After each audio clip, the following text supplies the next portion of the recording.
ఇప్పుడే country delight app ని download చేసుకోండి. Download the country delight app now. Hi hello, welcome to Suman TV. నేను మీ Roshan. So ప్రస్తుతం మనతో పాటు ఉన్నారు మనందరికీ ఎంతో ఇష్టమైన నటి ప్రత్యూష గారు. సో ప్రత్యూష గారు పేరు చెప్తే ఇప్పటికీ మనం అందరం మర్చిపోలేము అనమాట. అలాంటి సినిమాలు తీసి ఎంతో మందితో అదరహో అనిపించుకొని మెప్పించిన ఒక గొప్ప హీరోయిన్. సో వాళ్ళ mother so Pratyusha charitable trust chairman Sarojini Devi garu. నమస్తే. నమస్తే అండి. ఎలా ఉన్నారు? బాగున్నానండి. బాగున్నారా? హ్యాపీ. సో పోరాటం ఆపారా? ఇంకా పోరాటం కొనసాగుతూనే ఉందా? అయ్యో లేదు సార్, ఇప్పుడు సుప్రీంకోర్టులో ఉంది. అవును, ఆర్గ్యుమెంట్స్ అవుతున్నాయి, ఫైనల్ ఆర్గ్యుమెంట్స్ అవుతున్నాయి. సిబిఐ వాళ్ళకి నోటీసులు ఇష్యూ చేశారు సుప్రీంకోర్టు నుంచి. మళ్ళీ సబ్మిట్ చేయమని, రిపోర్ట్ సబ్మిట్ చేయమని.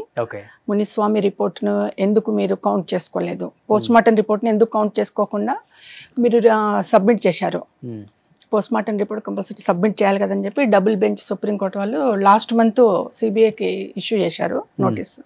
ఆ రిపోర్ట్ కూడా సబ్మిట్ చేశారు సిబిఐ వాళ్ళు. అండ్ హెచ్డిఎఫ్సికి కూడా నోటీసులు ఇష్యూ అయినాయి సుప్రీంకోర్టు నుంచి లాస్ట్ మంత్, దసరా వెకేషన్ ముందుకి. మొత్తం టోటల్ 2002 నుంచి ఏం జరిగిందో ఫైల్ పట్టుకొని రండి సుప్రీంకోర్టు కానీ వాళ్ళకు కూడా నోటీసులు ఇష్యూ చేశారు. దిస్ మంత్ 29th మళ్ళీ కేసు ఉంది. అపోజిషన్ వాళ్ళవి, అక్యూజ్డ్ వాళ్ళవి అయిపోయినాయి, ఆర్గ్యుమెంట్స్ అయిపోయినాయి. సో ఇప్పుడు మన ఆర్గ్యుమెంట్స్ స్టార్ట్ అయినాయి. దాని మీదనే మన అడ్వకేట్లు పోస్ట్ మార్టం రిపోర్ట్ ఇన్క్లూడ్ చేయలేదు, సిడిఎఫ్డిలో అన్ని రాంగ్స్ జరిగినాయి, టెస్టింగ్లు అన్నీ చేస్తే మన వాళ్ళ ఆర్గ్యుమెంట్స్ అందరికీ నోటీసులు ఇష్యూ చేసింది. ఇప్పుడు అందరినీ సుప్రీంకోర్టుకు రమ్మన్నారు. దిస్ మంత్ 29th ఉంది. సో నేను వదిలిపెట్టే సమస్య లేదు. మనం 2011లో వేసామండి సుప్రీంకోర్టులో. 2025లో ఫైనల్ ఆర్గ్యుమెంట్స్. 14 years fight. 14 సంవత్సరాలు. నిజంగా ఇలాంటి పోరాటం ఏ తల్లి చేయదేమో అసలు. అంటే కన్న కూతురైపోయింది, గేముంది, అయిపోయింది కదా ఈ పోరాటాలు చేసి, లేకపోతే కోర్టుల చుట్టూ తిరుగుతూ అనే చాలా మంది అనుకుంటారు. కన్న కూతురు పోయినా అది నా కూతురు అండి. అన్యాయం అయిపోయింది. తల్లిగా నా బాధ్యత ఏంటి, ఎలా అన్యాయం అయిపోయింది, అన్యాయం చేసిన వాళ్ళకి ఎలా శిక్ష పడాలి అనేది తల్లిగా నా బాధ్యత నేను చేయాలి. అది చేస్తున్నా. ఎంతవరకు సక్సెస్ అవుతున్నది గాడ్ నోస్. నిజంగా గ్రేట్ అండి. మీలాంటి గొప్ప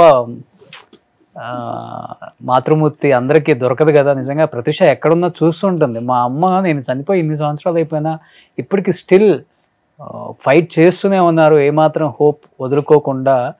నిజంగా గ్రేట్. కానీ ఒకటి ఏంటంటే అడ్వకేట్స్ ఉన్నారు అక్కడ సుప్రీంకోర్టులో. అప్పుడు పాప 11లో నేను పోరాటం చేస్తున్నది చూసిండు వాళ్ళు. చూసి దే ఆర్ కాలింగ్ మీ, అమ్మ మేము ఫైట్ చేస్తాం సుప్రీంకోర్టులో, మీరు ఓడిపోయారు కదా హైకోర్టులో, శిక్ష తగ్గించారని బాధపడుతున్నారు, మీడియాలో మేము చూసినాము, మేము పోరాటం చేస్తాం ఇక్కడ అని చెప్పేసి అక్కడ ఉన్న ఒక ఇద్దరు అడ్వకేట్లు ఫార్వర్డ్ అయ్యి 11 నుంచి కొట్లాడుతున్నారు. ఇంతవరకు నా దగ్గర సింగిల్ పైస్ తీసుకోలేదు వాళ్ళు. వాళ్ళే ఇప్పుడు 14 సంవత్సరాల పోరాటంలో డబ్బులు ఎవరు తీసుకోలేదా? ఆ అడ్వకేట్స్ ఎవరు తీసుకోలే ఇంతవరకు సింగిల్ పైస్ తీసుకోలేదు. ఆ అడ్వకేట్స్ మొన్న చూసి ఇంకా మళ్ళీ పిటిషన్ వేశారు. ఇంకెన్నింట్లు పెండింగ్ పెడతారు ప్రత్యూష కేసు అంటే అప్పుడు ఆర్గ్యుమెంట్స్కి వచ్చింది. 2-3 months నుంచి ఫైనల్ ఆర్గ్యుమెంట్స్కి వచ్చినాయి. So they are taking very interest అండి. వాళ్ళకు చాలా థ్యాంక్స్ చెప్తున్నా. ప్రత్యూష తరఫున నేను రుణపడి ఉంటా అడ్వకేట్స్కి. అనుకుంటున్నారా డెఫినెట్ గా సుప్రీంకోర్టులో కేసు గెలుస్తుంది, న్యాయం జరుగుతుంది? గెలవాలి అనుకుంటున్నాను. పోరాటం అయితే చేస్తాను. ఇప్పుడున్న ఈ రాజకీయాలు, ఈ రాజకీయ నాయకులు, ఈ ఇన్ఫ్లుయెన్స్ ఇవంతా చూసిన తర్వాత కూడా మీకు ఏమాత్రం హోప్ తగ్గలేదు చూడండి. అంటే గ్రేట్. అది పోరాటం అయితే చేస్తున్నాను. హైకోర్టులో అయితే న్యాయం దొరకలేదు. ఆ జడ్జి ఎక్కడ ఉన్నారో ఆయనకి ఎప్పుడు నేను కూడా ఆయనకు కూడా రుణపడి ఉంటాను. ఎందుకంటే ఆడపిల్ల అని చూడకుండా 40,000 ఇస్తున్నా నా కుటుంబానికి. ప్రత్యూష చనిపోయింది కదా, ఆ కుటుంబానికి 40,000 ఇస్తున్నా అన్నాడు హైకోర్టులో.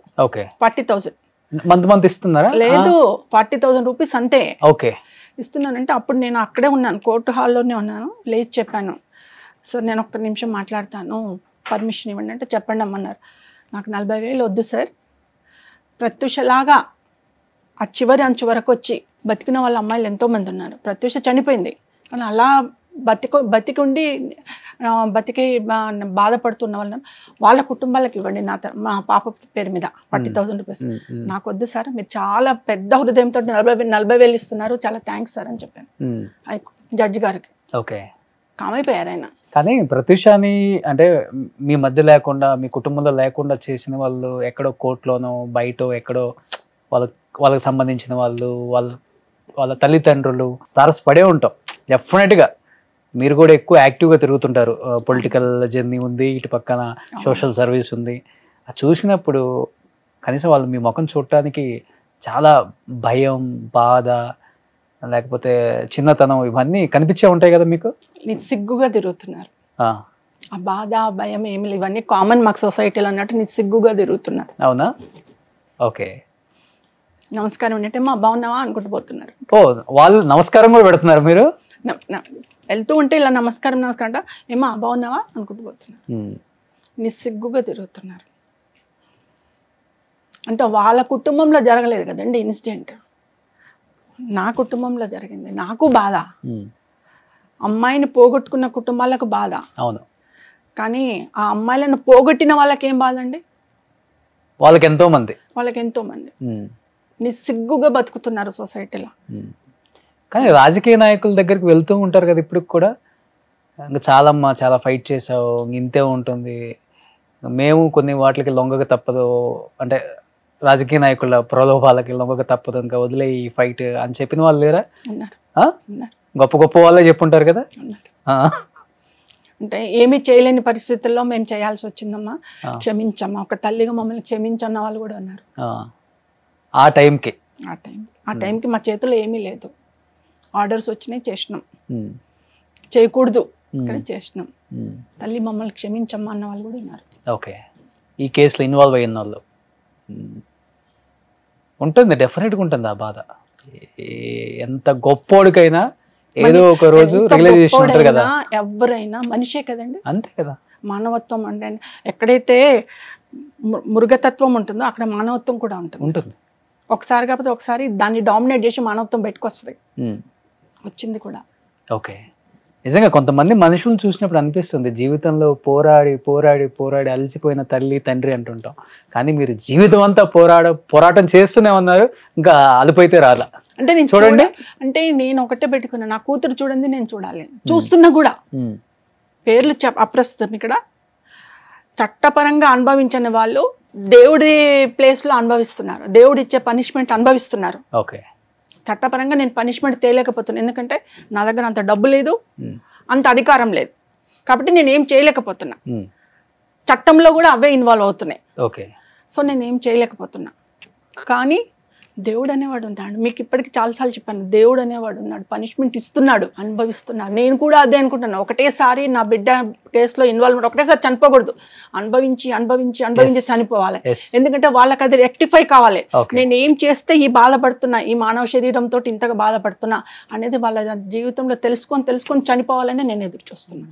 అది చూసే ఆడియన్స్ వ్యూవర్స్ ఎవరన్నా ఈమె ఇంత కచ్చగా మాట్లాడుతుంది అనుకోవచ్చు, కానీ నా బాధ, నా మానసిక వేదన వాళ్ళకి తెలిస్తే, వాళ్ళు అనుభవిస్తే వాళ్ళకి కూడా ఇట్లాగే వస్తుంది, ఇట్లాంటి కక్షనే వస్తుంది. అదే కక్షతో చెప్తున్నా. లేదు, వ్యూయర్స్ ఫస్ట్ నుంచి కూడా మీరంటే మంచి అభిమానం. ఒక తల్లి పోరాటం చూస్తుంటే నిజంగా ఇలాంటి తల్లి కూడా ఉంటుందా సొసైటీలో, ఇలాంటి తల్లిదండ్రులు ఉంటే నిజంగా పిల్లలకి నిజంగానే న్యాయం జరుగుతుంది, వాళ్ళు మన మధ్య ఉన్నా లేకపోయినా అని చెప్పేసి వాళ్ళు ఎప్పుడు కూడా మీకు సపోర్టే. లాస్ట్ టైం అప్పుడప్పుడు నేను అమ్మకు ప్రేమతో చేసినప్పుడు కూడా 100లో 99 కామెంట్స్ అన్ని పాజిటివ్. గ్రేట్ అమ్మ తల్లిని, ఇలాంటి దాన్ని మేము ఎక్కడ చూడలేదు, పుస్తకాల్లో చదవటమే కానీ సినిమాలలో చూడటమే కానీ ఈ పోరాటాల గురించి. మేబీ ఆ బ్లడ్లోనే ఉంటుందేమో పోరాటం అనేది. జీవితంలో పోరాటం భయంకరంగా చేసింది ప్రత్యూష కూడా, చివరి క్షణం వరకు. అంటే ఒక హోప్, బతుకుతాను అనేది. దేవుడు. సుమన్ టీవీలో మీ పర్సనల్ అండ్ బిజినెస్ ప్రమోషన్స్ కోసం కింది నెంబర్కి కాంటాక్ట్ చేయండి.